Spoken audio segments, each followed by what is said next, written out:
Thank you all for being here. Welcome back to Duke. I know this is our Friday afternoon, and I stand between you and drinks and happy hour and food, so I'm going to try and end this on the earlier side just for our own sakes in case we want to socialize here or whatever afterward.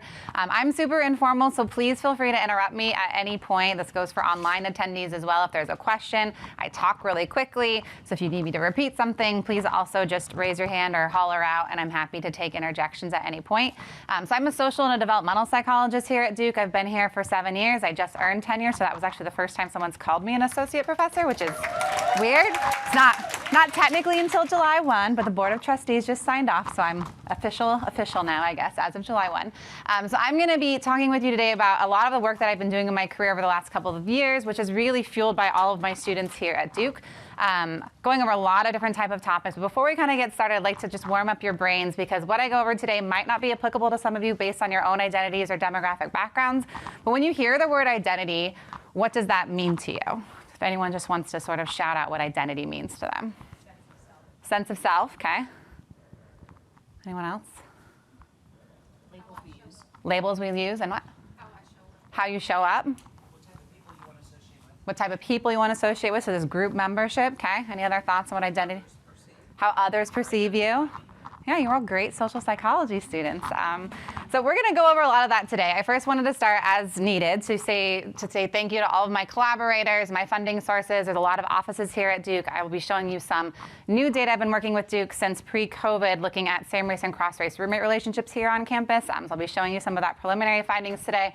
So the Student Affairs Office and others have been very helpful to me. But none of this work would happen without my lab team. I have 15 to 25 undergrads in my lab every single semester. I have a couple grad students, postdocs, lab staff.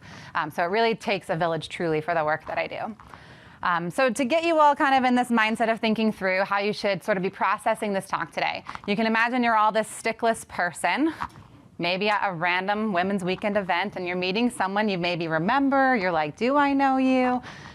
You have to decide what questions you want to ask that person in that moment to decide if they're going to be a friend or an enemy, someone you want to date, someone you want to ask for money from, whatever the case may be.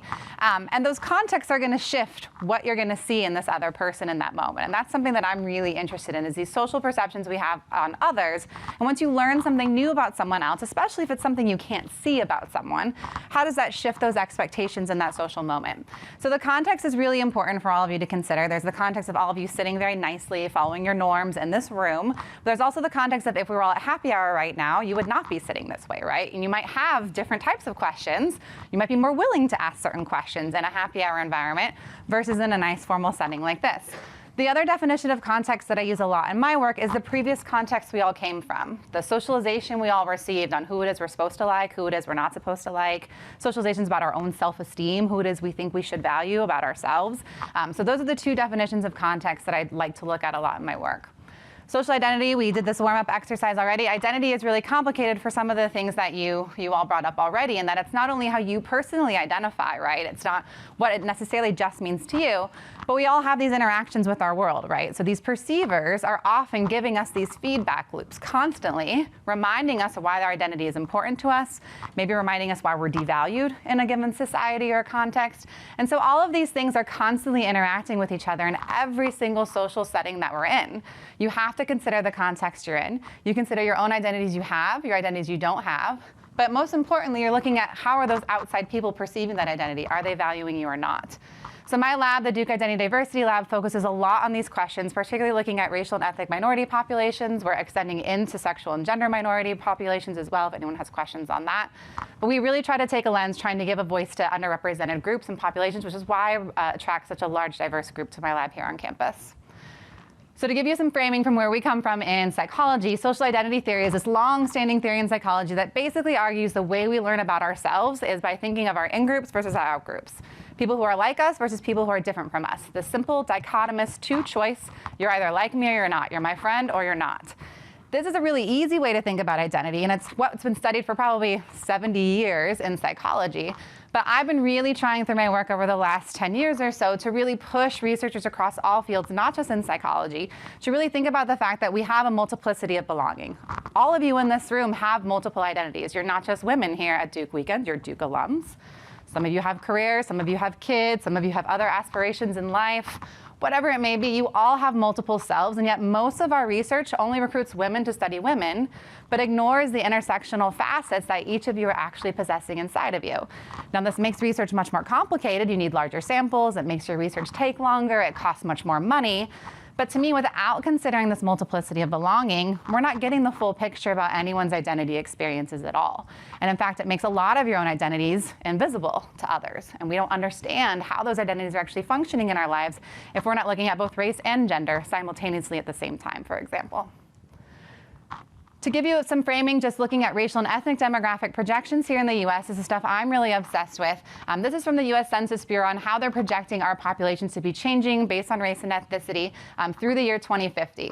Even if you're not great at graphs, basically this non-Hispanic or our white people group here is the only bar that's going in the negative direction. That means they are decreasing numerically, which scares some white people in our society right now. Every other racial ethnic group is actually increasing numerically is what the census is projecting. For me and the work that I do, this multiracial category down here is the fastest growing group, mainly because interracial, intercultural marriages are on the rise in the US. So this is our fastest growing group and a group that I focus on a lot in my research. One reason I wanted to sort of bring this up is all of us have been to Duke at one point in our lives, and I like to acknowledge the cultural context of where studying multiraciality comes from. This is a picture of the 1860 US Census where there was 3 racial categories, white, black, and mulatto. Mulatto being that mixed race multiracial category. Now what I think is really interesting about this is it wasn't actually until the year 2000, 20 years ago, when the US Census formally allowed people to check more than one racial box. So we used to acknowledge the mixed race group back during slave lineage, Jim Crow laws, when we were using rules like hypodescent and one-drop rules to maintain status and hierarchy. But then we got rid of this mulatto category, ignored them as a group, which is why we still lack a lot of educational health and psychological outcome data for the multiracial and multi-ethnic groups in the US. So this is also proof that race is a social construction. So I'm not here to say that it's not, but we have constructed race to mean certain things in our society, and it definitely equates to certain access issues. One thing we look at a lot in our lab is how forms like this maybe make some people feel more or less isolated or more or less included. So if you see a form like this where it says check 1 for your racial background versus a form that says check more than 1, you can see how this also extends into non-binary, gender-identifying individuals. This can serve as a stressor. This can serve as a direct identity invalidation of your actually sense of self, right? So these demographic forms, which many of us fill out all the time, whether it's school enrollment forms for our kids, job application forms, college admissions, these are shifting even in the Duke admissions process now. I've actually been frustrated sometimes working with Duke in that we collect multiracial data from students, but they actually kind of do a one-drop rule classification depending on what office you ask, so I can't get an accurate count of multiracial identifying students until very recently. It is about 8 to 10%, yeah.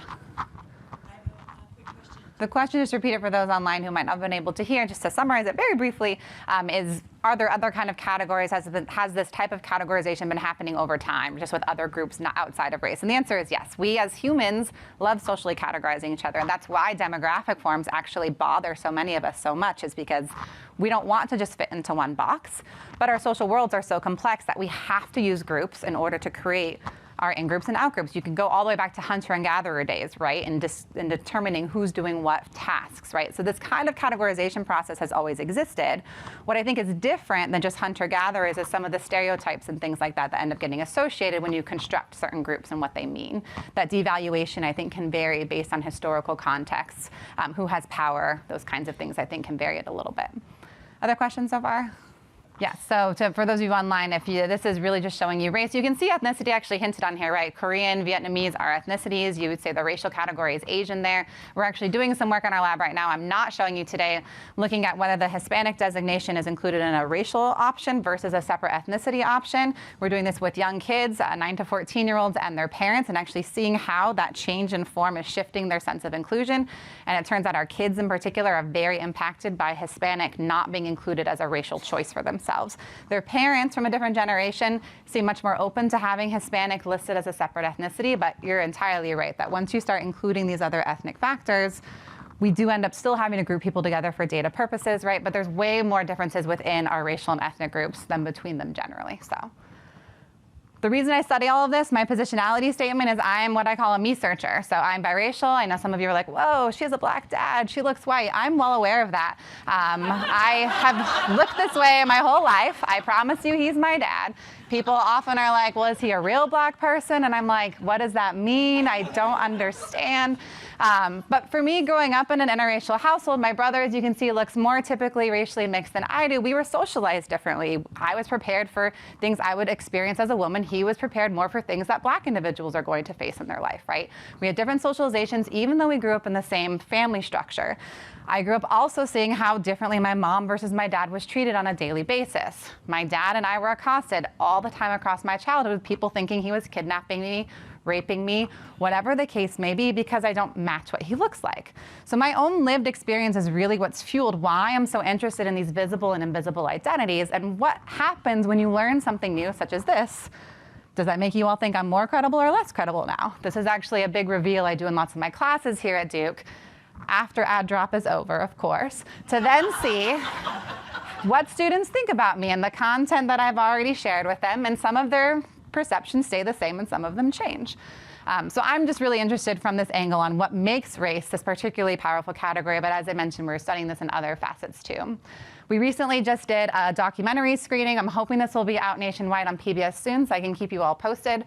We had 2 film directors that came down and filmed me in our lab, and had a sold-out showing at the Ruby Lounge on campus just a couple weeks ago, where they followed all different families across the U.S. to talk about what being multiracial and multicultural means to them, including interviewing the first couple here in North Carolina to legally interracially marriage after Loving versus Virginia. So really cool documentary, just to show you some things that we're doing here at Duke now, and how we can connect our research out into the real world for real people.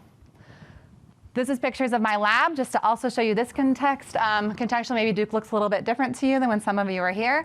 But it is getting more and more diverse every single year. Incoming cohorts of students are changing. As I mentioned, I have 15 to 25 undergrads who work in my lab all the time. We have lots of community partners, and they're really the ones who collect all the data that I'm going to be showing you today. So briefly, what I'm hoping to get through today is first how we navigate belonging to multiple groups or multiple identities. I'll show you some of our data looking at how malleable our identities can be in different kinds of contexts or spaces. And then I'm going to end my talk today with 2 big projects we're running here at Duke. One of them I alluded to already, this cross-race roommate study we're doing. Another one is a new texting service we've actually launched for mental health outreach for students here on campus. So first, my very first study that got me really interested in doing this, being this like weird biracial person that doesn't really look biracial, there's this phenomenon known as the other race effect, which basically means you're good at distinguishing people from your own racial background better than other people, right? So have you ever heard the phrase, all white people look the same, all black people look the same? It's actually not really your fault. There's science behind it to explain why it is you're not very good at that.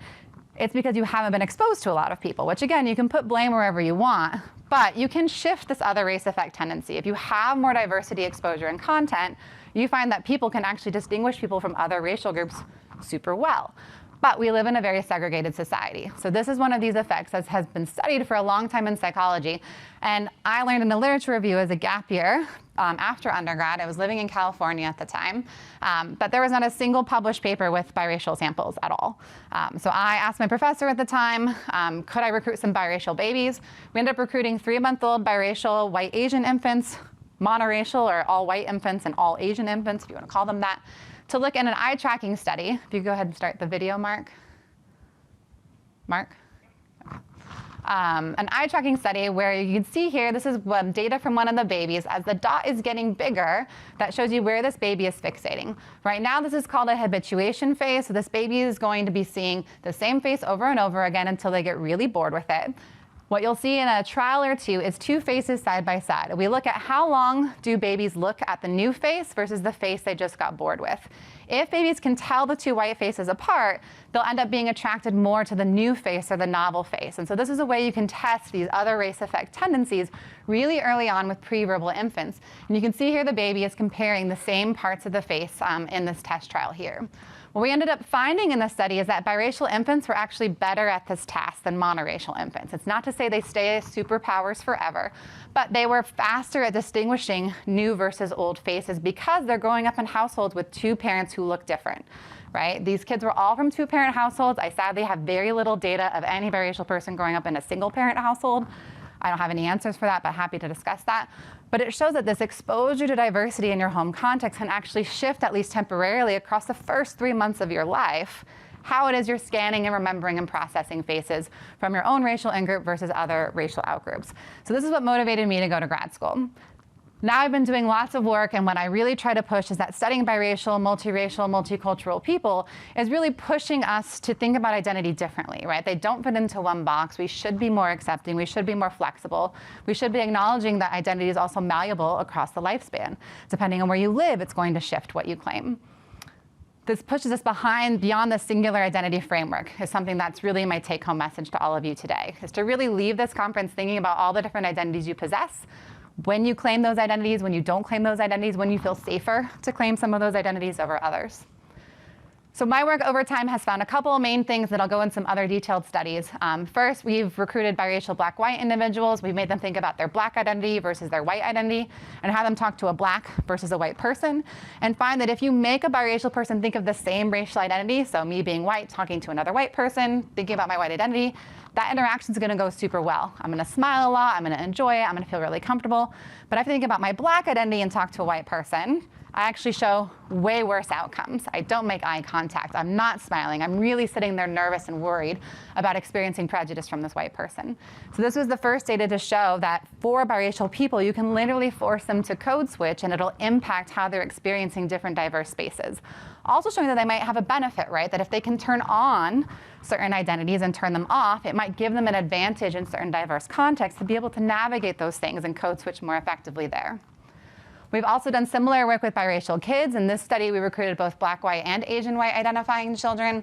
Here we had them also think of one of their racial identities over the other and showed them teachers from different racial backgrounds and show that biracial kids do have an advantage in a learning environment and that biracial kids have a less pro-white learning bias. Unfortunately, one big finding that just seems to never go away in the US is that racial and ethnic minority children are all learning a white is good bias still in our society today. They prefer white teachers. They want to hang out with white teachers. Even if you're a black kid, you're still going to prefer a white teacher. So we had monoracial black, monoracial white, and monoracial Asian kids also in this study, and they showed more typical pro-white learning preferences.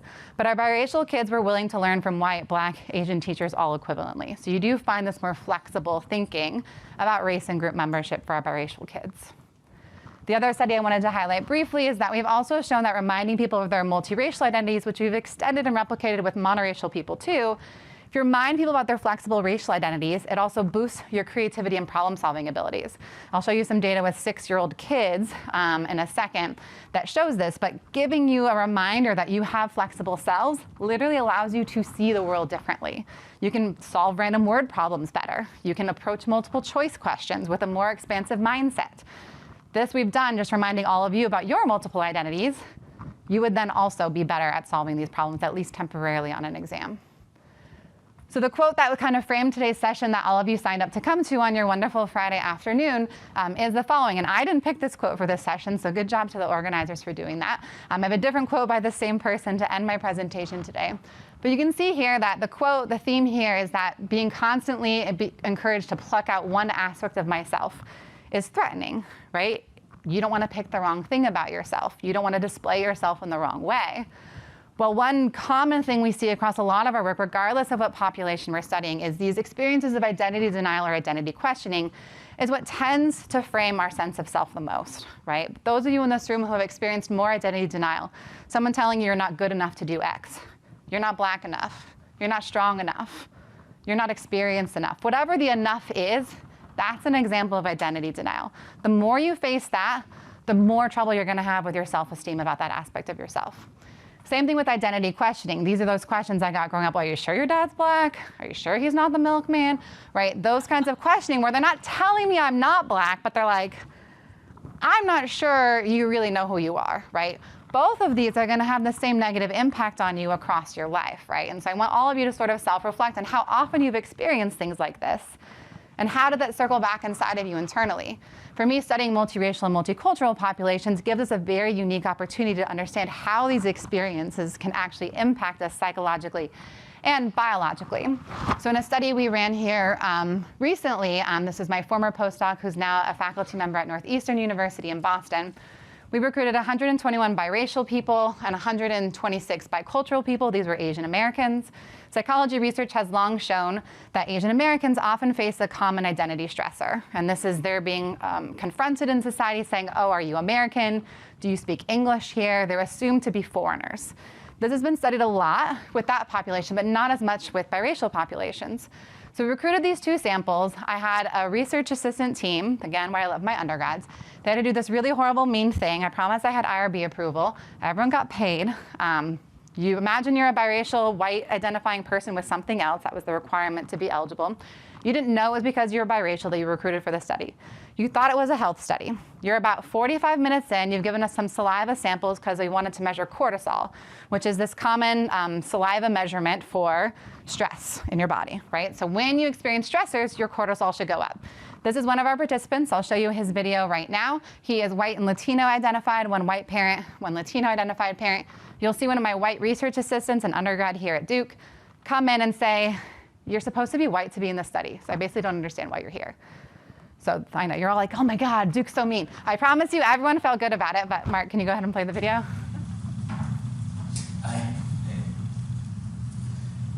Based on the survey you completed before coming in, you actually have to be white for this survey. What? You have to be white for this study based on the survey you completed before coming in. I am white. Okay. Guess we can I continue. mean, it's like my mom's Cuban, but like she's white. Yeah. Okay. Well, I guess we'll continue. Moved to this experiment, we're like, I don't understand, dude. Like you can see, and we actually don't find that skin tone mattered in this study, right? Different people would always reaffirm their identity in some way. And this is a really common experience we see with both biracial and bicultural populations. They would talk about a parent, they would talk about English speaking abilities. That reaffirmation is things that my undergrad team actually ended up coding. So we found in this study is that both of our groups, Asian Americans who in that condition, the experimenter would come in and say, you're supposed to be American to be in this study. Why are you here? Even though they were all Asian American people here. Both groups, of course, show high cortisol increases, right? They're both stressed out. They're both having their identities denied. But we actually find that the biracial participants recovered faster. So we have them stay in the study for a little bit longer afterward. We want to see how long does it take for their cortisol levels to come back to baseline or control levels before we stress them out. So at first it might sound like a good thing. Oh, biracial people recover faster. That's great for them. They feel normal again. What we actually think is happening is this social exclusion type of experience, biracial population is reporting the highest rates of social exclusion than any other racial or ethnic group. Importantly, not discrimination experiences, not prejudice that still is falling for monoracial, monoethnically identified Black and Latino individuals, but for social exclusion, social denial experiences, this is their common stressor. Okay? So their bodies have actually created a biological response to recover faster because they have that much more practice with it. This was the first evidence to ever have a health outcome for biracial people here. So we were lucky to be able to run this study here on campus. And I'm hoping to follow this up in the future to look more at gender differences within this sample as well, in addition to the types of reaffirmation that biracial and bicultural people use as a coping mechanism to perhaps help their cortisol levels recover even better. But do all identity exclusion experiences hurt the same? This was my former grad student who just graduated last year. She's now just got a tenure track faculty position at University of Illinois Urbana-Champaign. She's really interested in trying to look at, well, does the racial group matter? As you saw, that was a white experimenter that denied the person, and I thought that was an important choice for that study. To have a person from that group saying, hey, you're supposed to be white like me, right? That's going to be a particularly more stressful context than if it's an outgroup member of some sort. So this is a game called Cyberball. Has anyone heard of this game before? Okay. So this is another mean thing. I do lots of mean things, I guess. But Cyberball is this weird game where you would basically pretend that you're this player. I would say, oh, you're in this game. We've brought you into this game. You're going to play in this online study with a whole bunch of other people. You're going to be this player here. Here's your other players. They're going to throw a virtual ball to you, and then you get to pick whoever you want to throw the ball to next. As you see here, there are 3 different conditions, and I'll get to the ball tossing part in a second. Here you would be a biracial person assigned with all white players. Here you'd be a biracial person assigned with all Black players. And then here would be an outgroup if you were biracial, Black, white, all Asian players. So we wanted to see how being excluded, because what happens is you get the ball twice in the very beginning of this game. And then you can just say, okay, I'm going to throw it to player 1, I'm going to throw it to player 2. And then you like wait. And then you wait, and you never get the ball ever again. And so you sit there for 5 minutes, which is a really long time to stare at a machine when all these other people are throwing the ball at you. And you think it sounds dumb and not painful or hurtful, but there's been studies that have made these other players actual fake KKK members. And even when you're being excluded, when super liberal people are being excluded by KKK members, or even conservative people being excluded by KKK members, they still feel hurt and excluded after this virtual ball tossing. So we wanted to see how these different contexts were actually shifting exclusion experiences, and all of them hurt a biracial person to a certain extent. But these top two conditions hurt a little more because those are their in-groups, but they hurt for different ways. So a biracial black-white person would feel more hurt in this white condition because they then know they're never going to be white enough to fit into high-status mainstream society. A biracial black-white person is going to feel excluded here because most biracial people tend to identify more with their minority identity compared to their white identity. So this is their true self usually. So different reasons they're being hurt in different ways. And so without setting up these different types of conditions, you can't really understand the complexities linked to social exclusion. But our identities are malleable, as I've said before, and understanding groups starts really, really early. So this is where our identities start to form early on. We recruited 197 3 to 5-year-old kids here in the Durham area. And what we were interested in looking at is this cognitive frameworks that we all learn as young, tiny children on what a group even means, right? Some of you brought up at the beginning of today, oh, it's a group, it's who we are, it's who we aren't, those things. So they have 3 different conditions we sort of showed kids. In this condition, we'd say, Paul really wants to be in the family. The family says Paul cannot be in the family. So here you have one person who wants to be in the group. Here we have the group. The lunch friends want Paul to be in the lunch friends, but Paul doesn't want to be in the lunch friends. And here, which is our cognitive framework we know comes online at some point during childhood, is what we call mutual intentions. So here, Paul wants to be in the builders. The builders want Paul to be in the builders, so Paul must be in the builders. So in each of these contexts, we asked 3 to 5-year-old kids, is Paul part of the group? Is he a group member? And we wanted to see how young do kids actually understand this concept of what groups really are. What we end up finding is that 4 to 5-year-olds robustly rely on this mutual intentions framework. You can't join a group unless both entities or both parties are in agreement that you can be in a group, okay? Very much online for 4 to 5-year-olds. But no one had really studied this with 3-year-olds because 3-year-olds are actually this annoying group that no one likes to work with. Like all of developmental psychology studies like 0 to 2 and then it's 4 to 5. And like no one studies 3-year-olds. But we did it because I like challenging myself. And we actually were the first to find that this actually does start at age 3. It's not as strong of an effect as 4 and 5-year-olds, but you do see that the majority of our 3-year-olds are doing this at least half of the time. So this is one of those symbols of how it is we start learning about who we are, what groups we are a member of. We just finished collecting more data to look at these what we call more essentialized groups, so race and gender. If you are a different racial group or a different gender group, does this also shift the rules of mutual intention? So stay tuned. I don't have the data analyzed, but we are extending this to other ones. Yes? I have a question from a virtual participant, Karen, and it is, do you study or apply the same analysis to people who identify as non-binary, so do not identify with either of the 2 traditional gender groups? Yeah, great question. So I have not studied non-binary individuals yet. However, we go over a lot of non-binary and transgender work in our courses here at Duke. And what I can tell you from other researchers is an amazing scholar, Christina Olson at Princeton University, who has one of the largest non-binary and transgender data sets in the country. And her work has basically shown that as long as you are treating non-binary or transgender kids as the gender identity that they identify as, they don't look any different than any other kids. The problem that we have linked to demographic forms is when we try to put kids into identity boxes that they don't actually claim, that's when people end up saying, oh, they're having identity problems. And it's because you're not giving a form that reflects them, right? So you see these same types of extensions to those groups. So hopefully that answers your question, Karen. Yes? Does verbal maturity play into this difference between 3 and 4? Good question. We did do some brief kind of vocabulary assessments, and you don't find any differences there. Just to give you all some background, it's around the age of 3 that most kids tend to claim a gender identity of some kind. It includes transgender or non-binary. They're actually pretty aware by age 3 or 4. It's not until the ages of 5 or 6 when race and ethnicity becomes a little more apparent to kids. And that's why for this study, we actually recruited slightly older kids just to make sure those identities were more online for them. But good question. Any other questions so far? Okay.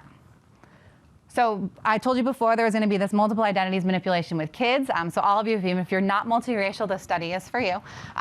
We recruited 6 to 7-year-old kids in this study because it's around the ages of 6 when kids have really complex thinking abilities, and got them to think about 3 different conditions about themselves. So we'd say, look at this girl in the park for our own multiple identities conditions. We'd say, she's a drawer and she's a friend. And if you were the kid, I would say, so are you a drawer? Are you a friend? The kid would be like, yeah, I'm a drawer, I'm a friend. And you go through 8 different identities with the kids. And then at the end you say, wow, you're so many things at the same time. Can you tell me what it feels like? And she's laughing. But some kids are like, it's great, it's fun. Some kids are like, it's exhausting, it's so tiring. You get lots of different responses from kids. Some are like, it's normal, like, why are you asking me this? But here we wanted to make kids really think about their multiple identities. And on our other conditions, we said, look at this girl in the park. She has 2 arms, she has 2 legs. So do you have 2 arms? Do you have 2 legs? So we're still reminding kids that they have multiple things, but it's not identity specific. Because identity, I think, is, again, particularly powerful in shaping our perceptions of our social world. Our last condition, we'd say, look at this girl in the park. She's a drawer and she's the friend. Then I would go to the kid and say, so she's a drawer, she's a friend. The kid would only reflect on her multiple identities. The kid would never reflect on their own multiple identities, because I think that internal pathway is, again, particularly powerful in shifting how we think about others. We have a few different tasks we did. I'll only show you 2 today. One is what we call a functional fixedness task in cognitive psychology. So we'd say, Mr. Bear really loves honey, but he doesn't have enough Legos to get to the beehive. So any guesses on what Mr. Bear can do to get to the beehive? I heard the answer. Flip the pot over. You're all thinking about your multiple identities. You're so creative. So if you think more flexibly, you should see a new function for this pot, right? It doesn't just hold Legos. You can flip it over, use it as a stool, and then Mr. Bear can get to the beehive. Kids in our own multiple identities condition solve this about 60 to 70% of the time. Kids in our other 2 conditions, only about 25% of the time, with the most common answer being, ask Mr. Bear's mom for help. So sorry to any dads, but this is a women's conference, so there we are. One of the other tasks that we did with kids to extend this outside of just creativity and problem solving was we gave kids 16 photos that differed systematically by race, gender, age, and affect or emotion. We threw them on the table for kids and said, hey, little kid, can you show me what groups you see? And they could move the pictures all around. Kids in our own multiple identities condition came up with about 6 to 8 ways to categorize this. Kids in our other 2 really only about 2 to 3 ways. Importantly, we weren't making kids race blind or gender blind. Kids in our multiple identities condition still saw race and gender, right? I'm not trying to erase that. They just saw more than just that. They would arrange things such as the amount of white space behind the photos, for example. So they see more ways of finding commonalities and similarities between groups from the simple multiple identities mindset. There's my clicker. One other quick study before I shift to context things is looking at another aspect. This is masculinity. This is a women's conference, but I wanted to bring this up anyways. This is Adam Stanley, one of my other former grad students who's now a postdoc at NYU.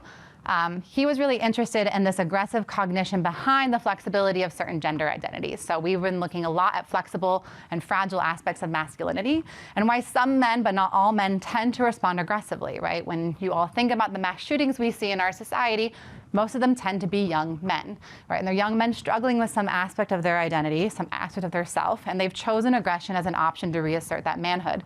Clearly not all men do that. So we wanted to set up a study where we actually threatened men's masculinity. We had them all do a super sexist quiz where you have very gender-specific things here. For our female participants, it was, which one of these bags is Prada, which one of these very super sexist things. It doesn't matter even if you got it right or wrong, because you all got fake feedback afterward. And so half of you would get this super nerdy graph that would basically say, you're just as manly as the average man, which would be the average man score here for our male participants, or your gender identity score is actually here next to pink and female. You're actually way less manly than the average man in society. This actually did not have an effect on women, so yay women, we are better. But what we wanted to see was if we threatened men's masculinity, if we actually were able to throw their masculinity around through this paradigm, we obviously can't have people hit people in a lab to measure aggression. That's not okay. But what we can do in psychology is something known as a word completion task. So we show them words that they can complete however they want. As you can imagine, this last example here could be completed as gum, like chewing gum for a neutral. But if I'm priming you to be threatened about your masculinity and you want to reassert that stereotypical association of being aggressive and strong, you would then complete this as gun, right? And so you end up summing up how many of these words participants complete that actually sound more aggressive versus less aggressive. And what we end up finding is that basically for men who are under threat, it's not all men who completed those words more often with aggressive words. It's actually particular men who faced more gender pressure growing up to be a man, quote unquote, in our society. So we had a few surveys and scales that we collected, and what we show is that for boys who are growing up in households or contexts or societies where they feel more pressure to be super manly, those are the ones that when we tell them they're not manly enough, that they fill out more of those words in an aggressive format, right? So this understudied pathway of which men we actually should be targeting with certain mental health services before they go and choose mass shooting as an option to reassert that manhood. Importantly, we just finished collecting some similar data from 10 to 14-year-old boys and do find the same sort of story even with a younger sample. This was a college-age sample from before. So last section of the talk. We're all still with me? Yep. Any questions so far? Okay. Context, right? We talked a lot about context in a lot of different ways. I'm going to talk with the last part of the talk today about this context that all of you know and love in different ways. I'd love to hear your thoughts on how Duke has changed and if you think these findings would have applied in your time or not too. But college is a super weird time, right? You are all being forced onto campus with a whole bunch of people you don't know. You have a roommate you don't know, which I'll talk about in a second. But importantly, it's a really important identity period, right? You've left home. You're not living with your family. You have none of your friends, most likely, who have moved with you. You're taking all these new classes. You're being challenged in new ways. You thought you were a straight A student, and now you're not all of a sudden, right? All these things are happening during college that causes all of us to question who it is we are. So some statistics, just nationwide. These are not Duke statistics specifically, but I'm happy to take questions about Duke stats. They're very similar, I would say, sadly. This is data from 2019 representing about 67,000 college students across the United States. And what you see here is about 55% of college students were saying they felt things were hopeless. 66% felt very lonely. But 85% felt exhausted, and this isn't from physical activity or working out, like just exhausted from life, work, school. And 87% reported feeling overwhelmed at some point, right? This is not good at all, and this is why we are seeing across the country, those of you who are local in the area, I'm sure you've seen news coverage that the 5th student committed suicide at NC State's campus this year. This is a real problem. Post-COVID, what a lot of research is now suggesting is that our youth in particular have been forgotten in the COVID pandemic, right? They've all had online school, they've lost friends, they don't know how to socially connect with people anymore. I see it in our classrooms now as a teacher on this campus. This is not any different even post-COVID time, right? So this was collected before COVID. I think these numbers are actually probably worse now, but they haven't updated it. So knowing all of this, there are amazing mental health resources at Duke, but my colleague, Nancy Zucker, who is a clinical psychologist here with me in my department, we were sort of looking at what resources we have at Duke and what's missing, right? There are a lot of stigmas, a lot of barriers that keep some students from seeking out mental health resources and not others. As a diversity scholar and identity scholar, I sat down with Nancy and we sort of thought, well, what is keeping students from going to CAPS? What is keeping students from using their free therapy sessions? Is it just opting in? Is it finding someone who's a cultural identity match? Like, what is it that's not there? And so we've been working over the past couple of years, and I'm happy to announce we're now fully launched on campus this year for the first time, a new program called Duke Line, which is a texting program. It's a peer anonymous-based texting program. We're hoping to get a large federal grant to keep it going, so if anyone has ideas of money, we need it. But what we've been showing over the last year is that this is a course for students. We have them enroll in a course. I'll tell you a little bit more about it. Students get an entire semester-long training from us as clinical psychologists to actually get them trained to be good empathic listeners, active listeners. So when students text in any time between 5 and 11 p.m., importantly, we're not having our peer coaches staying up late at night. So there are other peer coaching programs at other universities. What we've seen nationwide in a big study we've been running is that all those coaches are facing burnout. Right? You can imagine being a peer coach, feeling responsible for whoever is texting in who needs help in that night. You internalize that yourself if you aren't sure if you're able to help them or not. We have found that providing an entire course of training for our students helps immensely. Our peer coaches also are never texting alone. There's always at least teams of 2 in every single shift, and we always have a trained clinician on call. Importantly, we are not a crisis line. We are not here to handle suicide lines, although we have had some of those text in, which thankfully we were able to mitigate. But we are here more for those texts that are more about being lonely, not knowing where to get your hair done. Things like that where you're too nervous to ask someone on campus, especially if you're a new student and don't know anyone here. This is a word cloud of some of the most common words that we've gotten from tech sessions from students over the last year or so. You can see lots of themes here, but anxiety is the big one, loneliness, and all of this is linked to belonging. All of this is linked to seeing yourself on this campus or not, feeling seen and heard, feeling valued. Most of our students have actually ended up texting in at the same time every week because they also know they're going to get the same peer coach if they always text in every Thursday at 6, for example. So one thing students have complained about here about CAPS is when you show up to CAPS or counseling services, you're not necessarily guaranteed to get the same therapist you got last time. So you have to rehash all of your trauma, again, to some new person. But in this, it's anonymous. You're sitting there texting. It can be from the comfort of your bed. You don't have to see anyone. There's no physical judgment. And you text on your own time, right? We sometimes have people text in. It'll take a little while for them to text again. But we've had some people text for the entire 4 hours while we're open at night. So I wanted to highlight this new program. One quote from a coach. All our coaches are anonymous, so students don't know who they're texting with in either direction. But our coaches do take this 1 semester long training. And here's a quote from some of the coaches that I wanted to highlight for you as it relates to what they're learning about their own identities through this process. Reading these transcripts are also helpful in overcoming imposter syndrome in a way, since it made me realize that everyone has their own struggles. And the best we can do is to be there for one another in those dark moments. Each shift is rewarding in the sense that I know my presence could be helpful to someone else in the community who is struggling at the moment. I'm also so excited to see the platform grow as more students are becoming aware of it and would love to continue being a part of the Dukeline community. All of us have struggled with imposter syndrome somewhere. But our coaches, in addition to the students we're helping who text in, are also finding mental health support by being able to know that they're a support system for others, right? So this is a win-win in all directions. And so Nancy and I are really excited about this new way of thinking about peer mental health programs and a way that we can make it beneficial for all students involved. Lastly, just to sum up today, this new big project we've been working on, although COVID happened in the middle of it, so it ruined a lot of my data collection. But all of us have had a college roommate at some point in our lives. We know on average, cross-race roommates don't spend time together, they don't hang out together, they don't like each other, they're more likely to break up. That's been shown in a lot of work. My work from grad school when I was at Tufts in Boston actually shows that for white students, at least, who live with another race roommate, if I invite you to the lab at the end of your freshman year and have you meet a black student you've never met before, that interaction goes way better if you lived with someone that wasn't white. Right? So that white student makes more eye contact, they feel more comfortable, but it's not just more comfortable for the white student. The black student who is a research assistant in my lab pretending to be a participant, who doesn't know if that white student has a same race or another race roommate, also felt more comfortable when that student lived with someone from another racial or cultural background. So you find this benefit from Contact for Diversity. And Duke recently, as I'm sure many of you know, switched to a randomized roommate policy again. I know a long time ago it had a random roommate policy, then they undid it. Now it's back again. I don't know why they keep changing their minds, but it was a big deal a couple years ago when this happened, and they announced it after students had already basically made decisions to come to Duke, so it was very dramatic and parents were very upset. This is the student newspaper now at Duke, and I wanted to highlight one quote to kind of capture how the students were feeling at the time. They wrote in this quote, "I won't feel sorry for the Housing and Residence Life Office when it imposes its own self-inflicted wounds."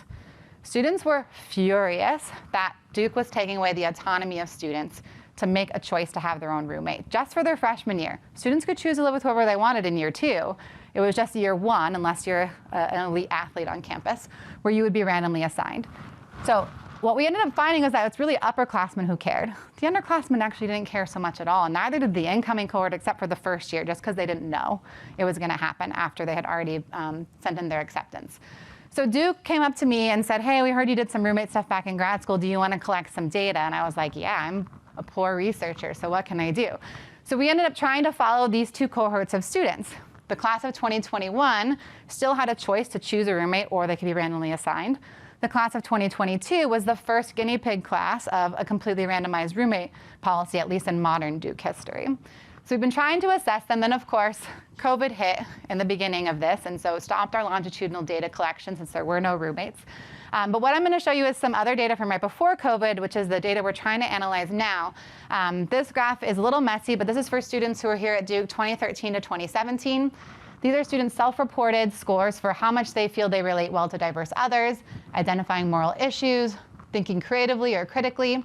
And what you'll see here, red, means they've had a lot of cross-race encounters on campus. So across the board, even if you can't read graphs, you'll see the red bar is increasing in every single category, and the red bar is the highest bar in every category, which means our students, regardless of their racial or ethnic background, the more cross-race interactions they're reporting having on Duke's campus, the better thinkers they are. Point blank, very easy data to show that there is a lot of benefits that stem from diversity, even though we tend to focus so much on the harm and consequences that stem from it. But every student, regardless of their background, feels this way when they have more diverse interactions with others. So as I said, we were following these students who were either randomly assigned or chose their roommates. And what we have in our data so far is that first, without a randomized roommate policy, students are much more likely to live with a clone of themselves. Someone even from their same hometown, even. Sometimes their same high school, right? They're literally not exposing themselves to anyone new at all. With a randomized roommate policy, you are significantly more likely to have a roommate that's either a race, sexual orientation, or religious outgroup member. So you can think about outgroup exposure in lots of different directions. And this experience, again, regardless of background for students, is leading to students self-report feeling like they can have more honest and open discussions about different aspects of diversity on our campus. Expanded selves, expanded in-groups. They actually think their in-groups are bigger. They think they're more inclusive, right? They're able to find more commonalities with students even across different racial and ethnic group lines. And I think the real reason this is all happening is all of our students are reporting a significantly more diverse set of friends, right? So we're finding that this is a benefit for both white students and students of color. There are some caveats I'm happy to talk about. But on average, we're finding the policy isn't hurting students. In fact, I think it's actually making the Duke campus feel smaller and feel more inclusive because they're being forced to meet students that they wouldn't have met otherwise. So with that, I'll show you my current career grant is looking more specifically at these roommate type relationships. This is a 5-year grant from the National Science Foundation that I just received. And what we're trying to identify through roommate data and other data, some people in Hawaii I have contact with, because Hawaii has tons of interracial contact and tons of multiracial identities different than the mainland. What I'm trying to do in this career grant is to collect enough data to show there are 2 pathways to think flexibly. One is your lived experience from being biracial or being bicultural or bisexual or bilingual or whatever the case may be. Your lived experience of code switching should be a way to harness this flexible thinking outcome, this expanded sense of self. But the other pathway, if you're not a member of any of those groups, is through diversity, exposure, and contact. And that's what this roommate data is really showing, is that if you can expose yourself to people who are different, it should have this trickle-down effect on you internally as well to get you think differently about yourself and about the other people you're interacting with. So with that, I'll end with another quote from the same author this session was framed after. There is no such thing as a single-issue struggle because we do not live single-issue lives. So thank you so much, everyone, and happy to take more questions.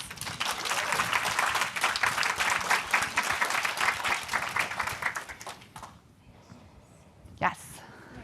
Seems strange, but as you're talking, and we talk about all the positives that come out of this, like better mental health and creativity, it's almost like you wish, like the Supreme Court or legislatures would hear about some of this, because have you sent any of this to any of those people?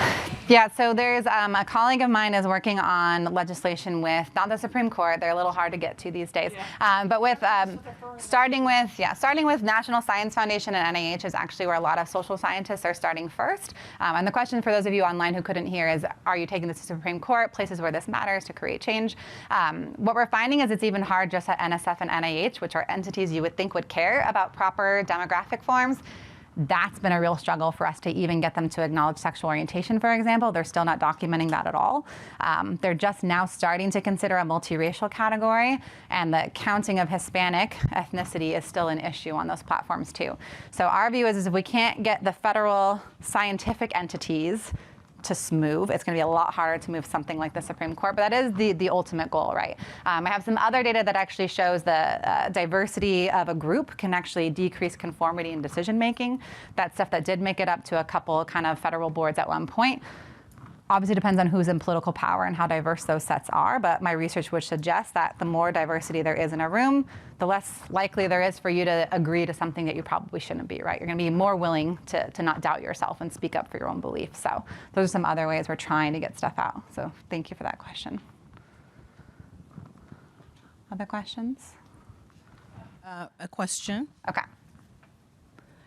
It's from Ruth. Have you done any work with adoptees on adoptee identity and or individuals who are the result of anonymous Sperm donors, probably? Yes. gamete donation, yes. Yeah, so great question. I have done some work with transracial adoption. So there are a lot of similarities in multiracial families and transracial adoption families, and that oftentimes parents of multiracial kids, they don't necessarily know how to prepare their multiracial kid for what it's like to be multiracial, right? They could tell their kid what it's like to be Black or Asian or whatever, but that monoracial identifying parent doesn't actually know the types of questioning experiences their multiracial kid is going to face. Similar context for transracial adoption families in that if the parents don't match the race of their kid, they're not necessarily going to know to prepare that kid for the discrimination or bias they might be facing in our society, right? So we did do some data collection. Unfortunately, never got published, but we're looking at some transracially adopted kids in Toronto. So Toronto is a huge multicultural context, and they have a huge following a history of always adopting children from China into white Canadian families. That's a very common thing done in that context. And so we actually looked at these transracially adopted families to look at aspects of identity flexibility. And what we ended up finding is that the ways that these kids had the best kind of psychological adjustment, if you want to call it that, is for families who actually didn't just make their kids' Chinese identity only available on Saturday when they went to Chinese school, right? So families who actually went to the Chinese school with their Chinese adoptee would have much higher psychological outcomes, more flexible thinking outcomes for that kid as well. But parents who just drop their kid off at Chinese school once a week, you don't find flexible thinking outcomes for those kids. So I think there are some commonalities, but limitations in being able to study those things too. Yes. I think you're up. Oh, I just have a really unusual experience with the whole identity thing because I'm an identical twin. And part of the experience that we have routinely is people love to quiz us. How are you different? How are you same? And they actually take passionate stakes in what you're supposed to be like or different. Yes, great. Studied it all. Great question. For those of you online, the question was, what about identical twins? We get questioned all the time. I actually am a mom of twins. They're 21 months old, so I'd love to pick your brain on how to not mess them up. They are boy-girl twins, though, so they're fraternal, so different for them in a lot of ways. But ever since having twins, I've actually thought I should run a twin identity study and see what are these identity factors. I mean, one common thing I've read about in the twin identity literature, since obviously I read up a lot on this recently as an identity scholar, is the more that parents of twins try to dress their kids the same, that's actually really bad for their identity autonomy development, right? So that's one thing I'm trying not to do as a twin parent is dress them the same all the time, give them their own independent choices, making sure they have different activities, different actions. There's a lot of mixed evidence on sending twins into different classrooms versus keeping them in the same classroom, because you can see pros and cons in both directions. But the same identity questioning, identity denial things that you experienced is exactly in line with the same cortisol stressors that we would see in the multiracial, multicultural samples. So that's a great way of thinking about how to take some of this and apply it to another identity I didn't cover today. So, yes. We have a question from Dolores in the chat. It says, how do we get access to your film Mixed? And what is your contact information for more information on your studies? Yes, and thank you. My contact number, we go back to the title, so I don't know if Mark can do that or not, but sarah.gaither@duke.edu. I'm also on Twitter. You can follow me there. I'm pretty good at email most of the time, so please do find me there. I'm on LinkedIn too, if that's a better platform for any of you. The Mixed documentary right now is not available for public screening because I guess there's rules in the filming world that the more you screen it, the less likely a nationwide broadcast company is willing to show it on TV. So, and they're trying to work with PBS right now. So if I get that, I'll make sure all of the Duke community knows so everyone can do it. If they're unsuccessful, they really want those messages, the film directors, to be available to the mixed community and others. And so they will make it freely available on their website soon if they can't get the deal locked down. So stay tuned, I guess. Yes. Have you considered ever bringing in folks with like autism into this conversation, because they struggle with eye contact sometimes and, you know, like difficulties in social settings, both like with their own identities and in other contexts? Like, is that something you would consider? Yeah, this is a great question. So the question for those of you online is, what about neurodivergent populations, people with autism? I literally just got this question from a student in my Intro to Social class. I'm teaching 100 students this semester, and she asked about conformity and how conformity works or doesn't work for people with autism. And the answer is usually people with neurodivergent identities or aspects of themselves, they actually conform less to norms. right? So I would actually argue, I haven't researched this population directly within these types of paradigms, but I would actually argue that because they're less aware of norms and they care less about norms, they're their own individual people, they tend to claim their individual identities a little more strongly, they'd actually be less impacted by some of these identity stressors, except for when it comes to learning outcomes, because I think that's this common thing we call stereotype threat in psychology, right? Whenever you're worried about confirming a stereotype about your group, so being unintelligent as someone with a neurological disorder of some kind, right? If you're worried about confirming a stereotype about your group, that's when you would see more of these identity stressors come into play. So I think those same types of general theories would apply to autistic populations there. But at least conforming to norms and things, research is actually showing they're less likely to conform to those things. So does that kind of help? Other questions? And I'm happy to stick around afterward too. People have private questions too. That also happens a lot. So There is a question in the chat. It says, how do you feel about self-report evaluation when it comes to identity research? Does subjectivity ever bother you? a lot of things bother me. I think, when it comes to self-report, I get asked a lot, like, A, how should I raise my kid to not be racist, right? Or what should I do on my forms as an employer to make sure that I'm not, doing an invisible identity stressor to someone?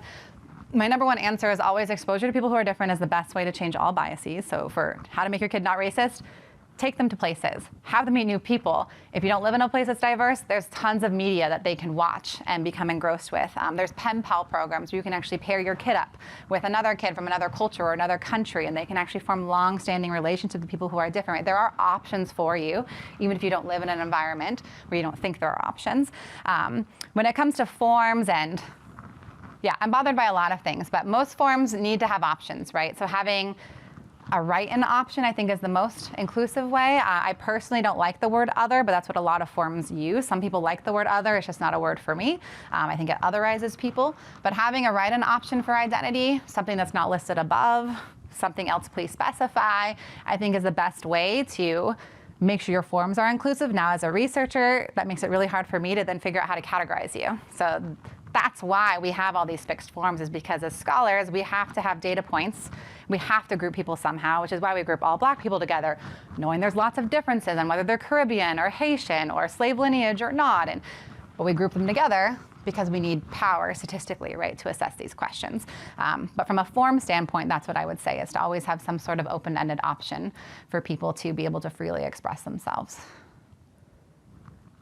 Any other questions? So we have a question/comment in the chat from Forrest. And excuse me, I'm trying to read with my glasses kind of dirty here. It says, excellent findings. Thanks for sharing.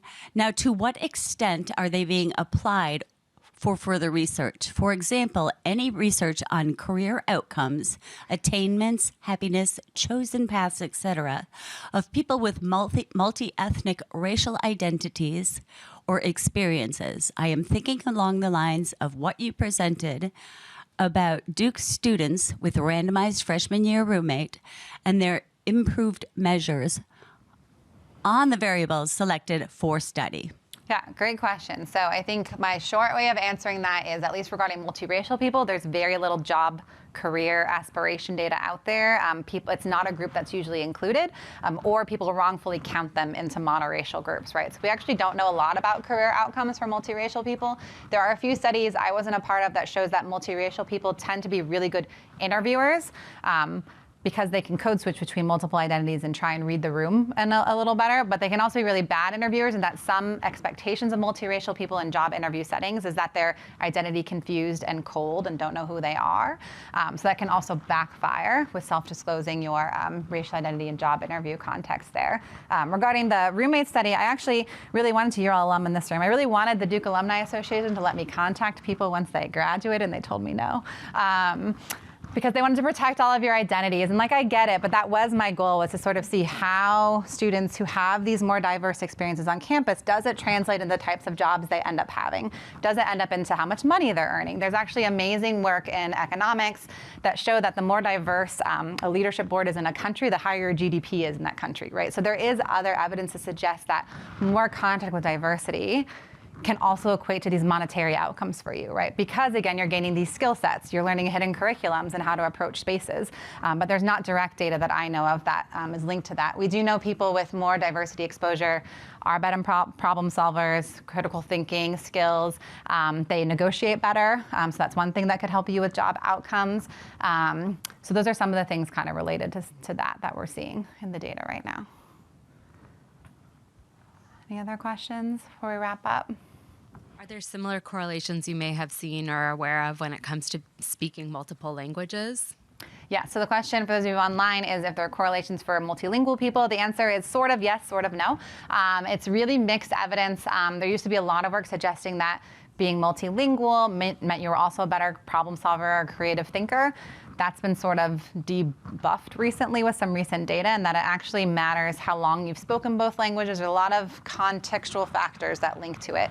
But generally, I would say people who are multilingual are more likely to be multicultural also. So that same multicultural finding is what I think is actually maybe pushing some of the multilingual findings from before, is the fact that they're able to code switch or culturally frame switch between their mother language and another language, or one culture versus another culture.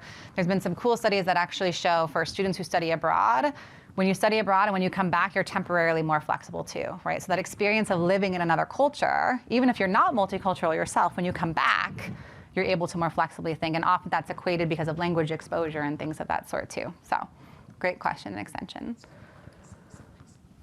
Any last questions? Otherwise, happy hour. All right, thank you everyone. Happy Friday.